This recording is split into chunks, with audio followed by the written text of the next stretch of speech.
The 1970s gave us some of the greatest bands in music history: Led Zeppelin, Pink Floyd, and Fleetwood Mac.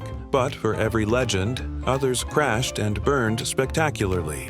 Some had all the hype but no staying power, while others got lost in the chaos of illegal substances, bad deals, and poor timing. Today, we're diving into 25 famous bands from the 1970s that failed miserably.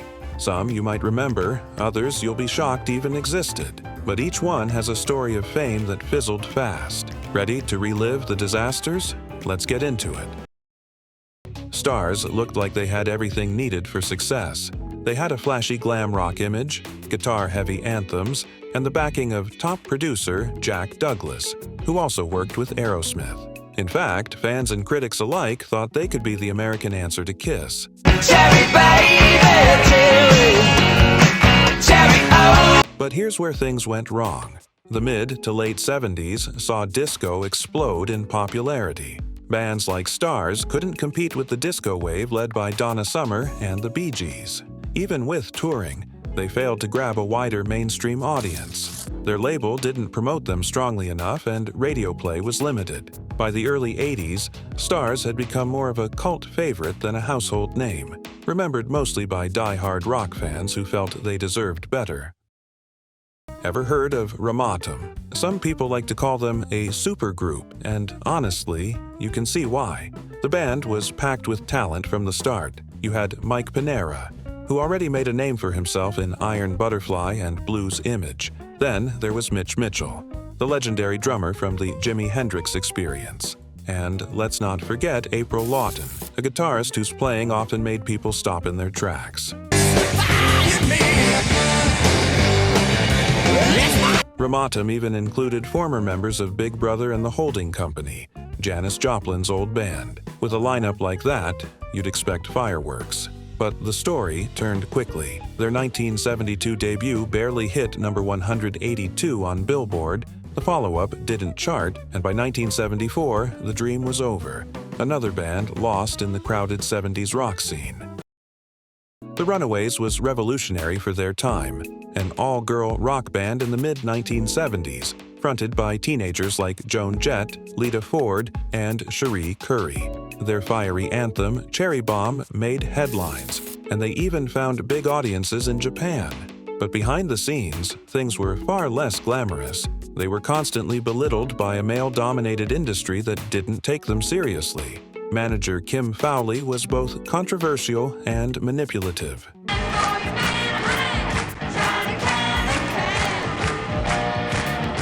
Fueling infighting and chaos.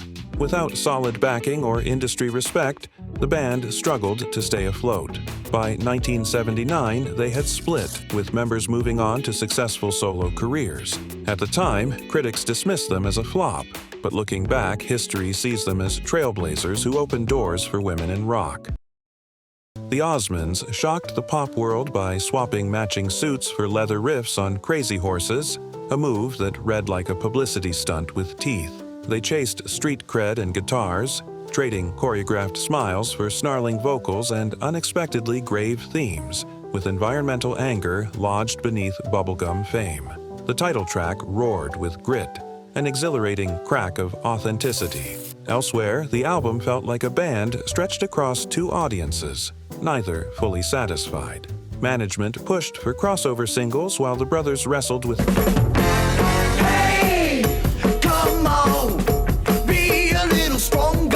identity in the studio and on stage, producing moments of conviction and moments of awkwardness. Critics paused, fans splintered between curiosity and discomfort, and Crazy Horses became less a clean pivot than a brave, messy detour that still manages to fascinate and keeps growing stranger with every listen.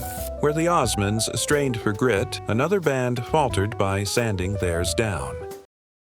Jefferson Starship's Earth pressed into polished radio territory like a spacecraft reprogrammed for pop. Echoes of Jefferson Airplane's psychedelic past remained, but Earth aimed for fatter production, softer edges, and sing-along choruses, a pragmatic courtship of FM playlists and late 70s adult contemporary.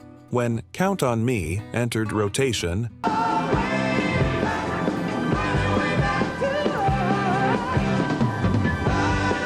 longtime fans felt the band had abandoned bold experimentation in favor of safer, catchier hooks. Lineup changes and clashing creative priorities turned the studio into a negotiation table. The band added sheen but lost some of its exploratory thrust. It exposed lineup friction and the band's uneasy bargain between experimentation and radio-friendly safety in public view. Blood Rock, a Texas hard rock band, briefly shocked the music world with their 1971 hit DOA, a chilling song about a plane crash victim. The track stirred controversy, got banned by some radio stations, and yet still climbed into the Billboard Top 40. But instead of building long-term success, the band became trapped by the notoriety of that one macabre song.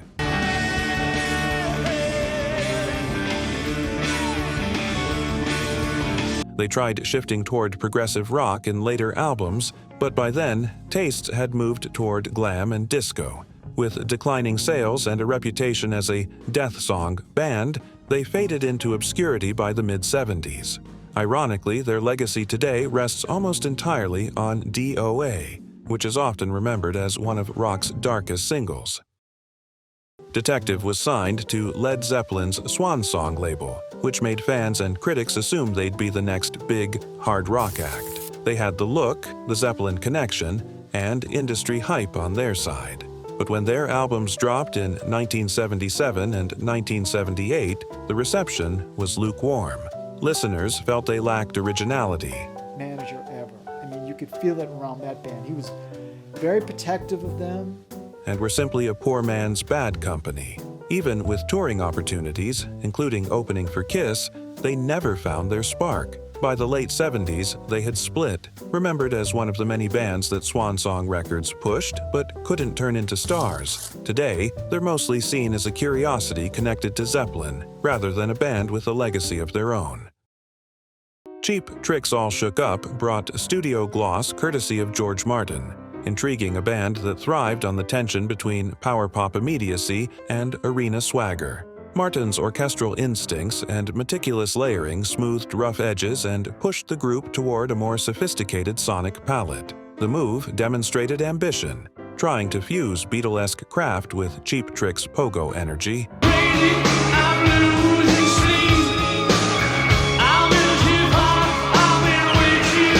But in the process, some of the messy charm that fueled their live mythology was muted. Listeners found precision admirable but occasionally sterile. The grit that made Cheap Thrills feel vital on stage was harder to locate on vinyl. Precision replaced chaos. The live spark dimmed and unsettled. If Cheap Trick's polish dulled their spark, what happens when another band trades raw fire for radio sheen?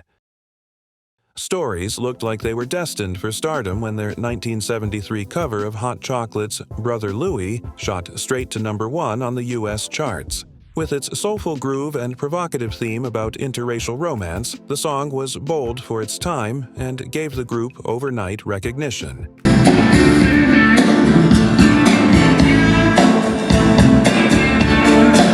But that was the problem. The success wasn't really theirs. The track was a cover, not an original hit, and when the buzz died down, they struggled to follow it with anything equally strong. Their self-written material failed to capture radio audiences, and subsequent albums sank quickly.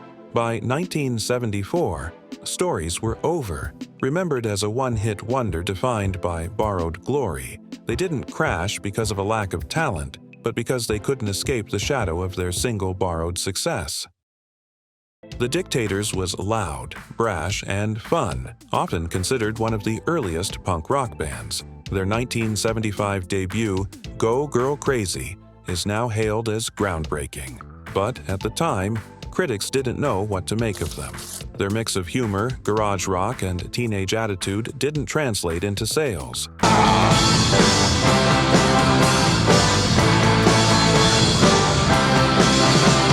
Audiences outside of New York largely ignored them, and they never got the commercial recognition that bands like the Ramones did just a year later. By the late 70s, the Dictators had fizzled out, though they later gained a cult following as punk historians began crediting them as pioneers. Sadly, during their time, they were seen as failures, way ahead of their moment. Angel was designed to be the good guy counterpart to Kiss. While Kiss wore black and breathed fire, Angel wore all-white outfits and had an almost angelic stage image. Signed to Casablanca Records, they had heavy promotion and even some memorable tunes like Tower. But the gimmick didn't quite work. Critics found them cheesy, and audiences never took them seriously.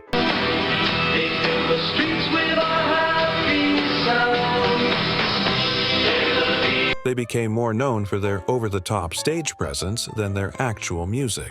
By the early 80s, as punk and new wave took over, Angel's style looked outdated. Despite 6 albums, they never achieved mainstream stardom, remembered mostly as a Kiss-light experiment that failed to fly. Head East had a big start with their debut album, Flat as a Pancake, in 1975, featuring the hit Never Been Any Reason. That song became their signature track, and to this day, it's often called a song that should have been bigger. But the problem was everything that followed. None of their other albums matched the success of their debut.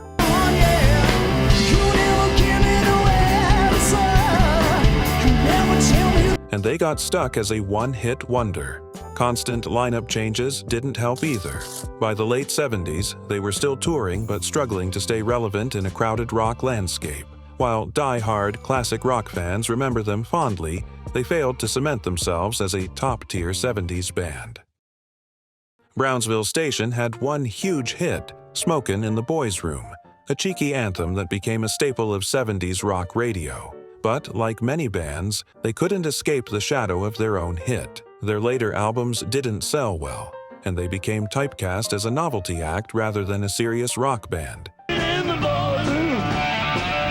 Now, teacher, don't you feel me? Open your room. Everybody knows that. By the late 70s, they were struggling, and eventually they split up. Ironically, Smokin' in the Boys' Room had a second life when Mötley Crüe covered it in the 1980s, making it more famous than the original. Brownsville Station, however, was left behind in rock history as a one-hit wonder. Yesterday and Today, later rebranded as Y&T, was formed in 1974 and was part of the San Francisco Bay Area's hard rock scene. They had talent, stage presence, and energy. But in the 70s, they just couldn't break through nationally. Their early albums sold modestly, but they lacked the marketing push that could have put them alongside Aerosmith or Ted Nugent.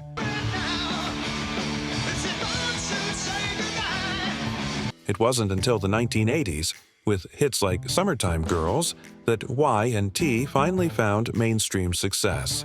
Unfortunately, in the 1970s, they were stuck in the shadows, often remembered as a hard-working band that didn't get the recognition they deserved until later. Captain Beyond was a supergroup, formed in 1971 with former members of Deep Purple, Iron Butterfly, and Johnny Winter's band. On paper, they looked unstoppable. Their debut album was full of heavy psychedelic riffs and complex arrangements, and critics gave it solid reviews. But despite the talent, they never connected with a large audience.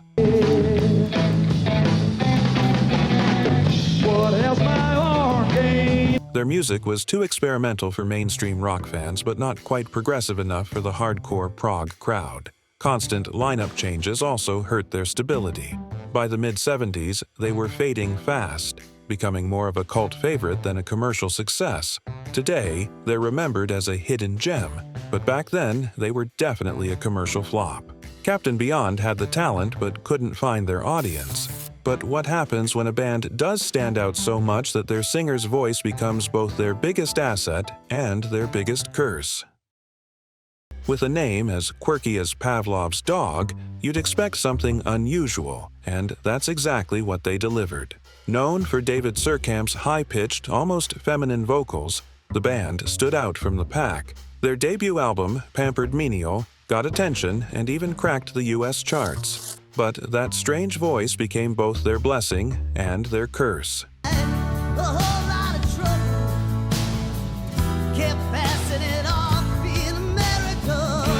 Many listeners just couldn't get past it, and their follow-up album didn't perform nearly as well. Add financial troubles and record label issues, and by the late 70s, they were gone. Today, they're remembered mostly for their unusual sound, rather than their lasting success.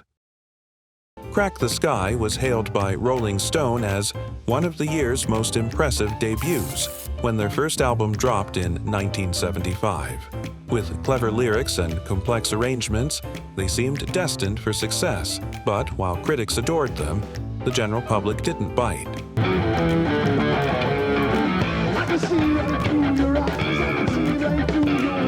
Their music was too sophisticated for radio play, and their label struggled to market them.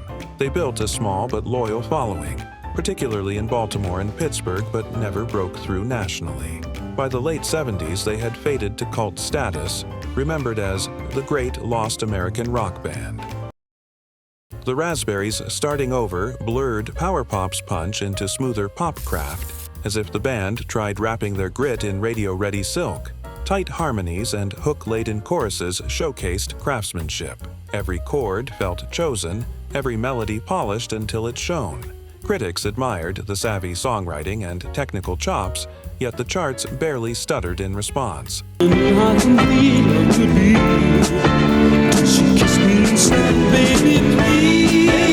That gap between critical praise and commercial indifference gnawed at the group, exposing how timing and taste can undo even carefully constructed pop engines. Ambition collided with market reality, producing a polished compromise that lacked the spark of their earlier, edgier work. The talent was undeniable, but changing trends and poor timing undercut their efforts. Grand Funk Railroad tried smoothing their signature roar on Good Singin', Good Playin', even enlisting Frank Zappa to shake things up. The cameo felt like adding a wild card to a predictable hand. A band known for sweat-soaked stompers traded some of that raw power for tighter arrangements and cleaner mixes, aiming for broadened radio traction.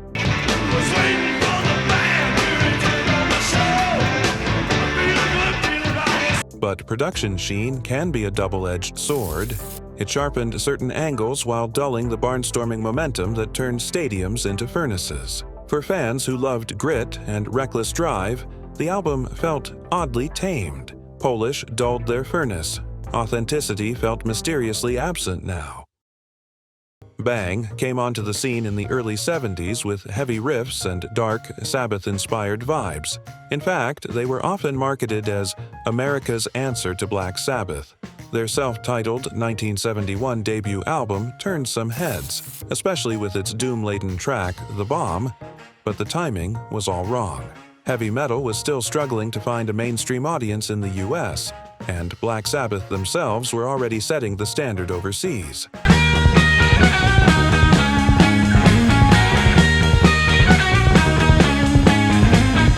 Bang suffered from poor promotion and a mismatch between their sound and what American rock radio wanted. Audiences leaned more toward arena rock and southern rock at the time. Internal struggles and record label interference further undercut their progress. By the mid-1970s, they were largely forgotten, left behind as other bands defined the future of heavy music. Bang failed because they were ahead of their time, but without the backing to survive. Blood, Sweat, and Tears were once one of the most exciting bands of the late 60s and early 70s. They had this daring mix of rock, jazz, and blues that felt fresh and unpredictable, and for a while, it really worked. But by the time they released More Than Ever in 1976, something had changed. Instead of pushing boundaries with bold solos and wild fusion experiments, the band softened their edges. The brass was still there and the musicianship was top-notch, but the music sounded safer, almost like they were aiming to please radio programmers more than adventurous fans. Goes up, must come down, spinning wheel. Ballads and catchy choruses replaced the risks that had once set them apart. Listeners who loved their earlier fearless energy felt let down, and sales reflected that disappointment. In trying to be more accessible, Blood, Sweat, and Tears lost the very spark that made them special, and their relevance faded fast. In the early 1970s, Alice Cooper exploded onto the scene with a mix of gritty hard rock and shocking stage theatrics, complete with snakes, guillotines, and gallons of fake blood. Hits like I'm 18 and School's Out made them one of the most notorious and talked about bands of the decade, selling millions of records and packing arenas around the world. But while the act thrived on stage, the band itself was cracking off stage. Endless touring, substance abuse, and growing creative tensions wore them down. All the girls and boys making all that noise. Frontman Vincent Fernier, the face and voice of Alice Cooper, was becoming the focus, while the rest of the group faded into the background. By 1974, at the height of their fame, the original lineup broke apart. The Alice Cooper Band didn't fail because they couldn't make it. They failed because they couldn't hold it together. Their rise was spectacular, but their implosion was just as fast, leaving only the frontman to carry the name forward. Titus Oates is the definition of a forgotten band. They released a single self-titled album in 1974, and, for a brief moment, it looked like they might ride the wave of Southern and progressive rock. But their record received little to no promotional push, and without radio play or a defining single, they were invisible to the wider public.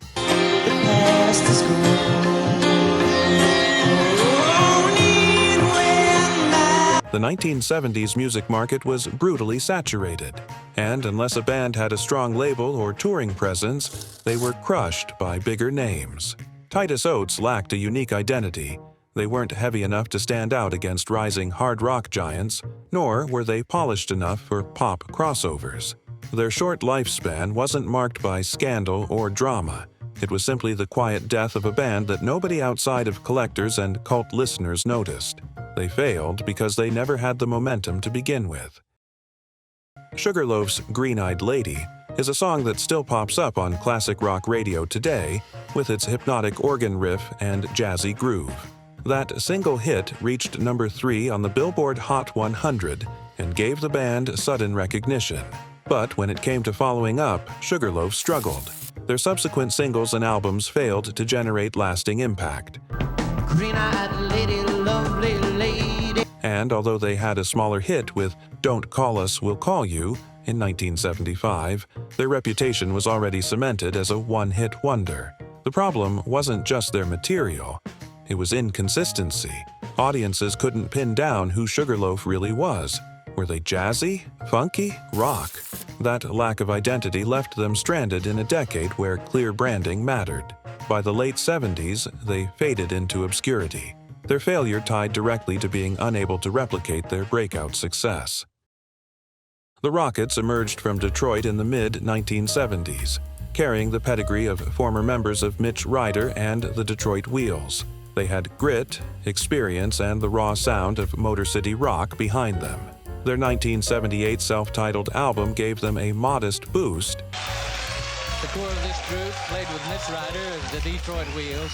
And songs like Oh Well and Turn Up the Radio gained some regional traction. But despite their solid rock chops, they never broke into the national spotlight. Why? Timing and competition. By the late 70s, the market was overcrowded with classic rock heavyweights. Aerosmith, Ted Nugent, and Bob Seger were all thriving. The Rockets couldn't stand out, and their style felt like a weaker echo of Detroit's stronger acts. They failed not for lack of effort, but because they didn't bring anything fresh to the table, and audiences already had better versions of what they offered.